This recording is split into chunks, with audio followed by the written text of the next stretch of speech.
मंडळी, आज मी तुमच्या समोर एक वेगळा विषय घेऊन आलो. लग्नानंतरची काय अवस्था असते ते मी मांडणार आहे. विवाहानंतर 6 महिने पती बोलत असतो आणि पत्नी ऐकत असते. 6 महिन्यानंतर पत्नी बोलत असते आणि पती ऐकत असतो. परंतु वर्षभरानंतर पती पत्नी दोन्ही बोलतात आणि शेजारी रामलाल ऐकत असतो.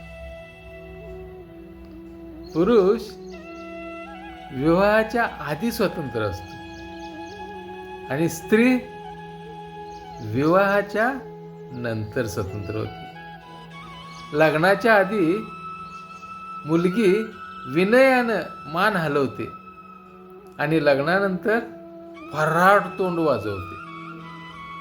मुलगा लग्नाआधी खूप बोलका असतो आणि लग्नानंतर मूक मान हलवतो. लग्न न होण्याचं एक दुःख, लग्न झालं की 1000 दुःख. शांतीपूर्ण जीवन जगायचं तर सारं काही करा, पण विवाह करू नका. म्हणजे संसारामध्ये त्रास आहे. माझं म्हणणं एवढंच आहे, विवाह करू नका म्हणजे संसार करायचाच नाही असं नाही आहे.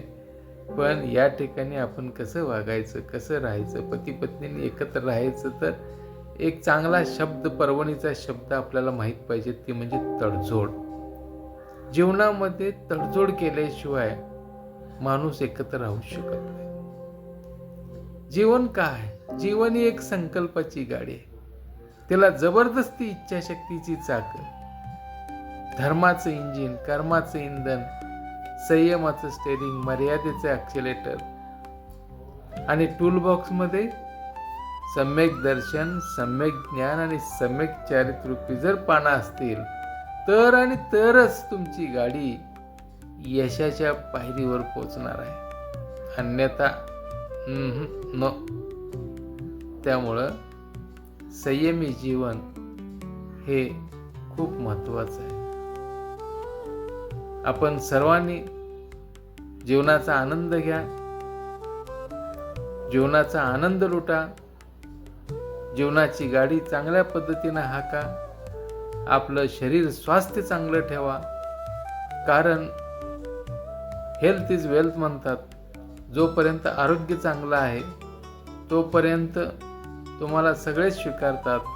पण ज्या दिवशी तुम्ही तुमचं आरोग्य खराब करून घ्याल आणि बेडवरती असाल, त्यावेळी मात्र तुम्ही परावलंबी असाल याची जाणीव जरूर ठेवा. आणि त्या पद्धतीनं आरोग्य चांगलं राहील यासाठी आपण मानसिक स्तरावर, सामाजिक स्तरावर चांगलं राहण्याचा जास्तीत जास्त प्रयत्न करावा असं मला वाटतंय. मला संधी दिली त्याबद्दल आपल्या सर्वांना धन्यवाद देतो आणि मी माझी रजा घेतो.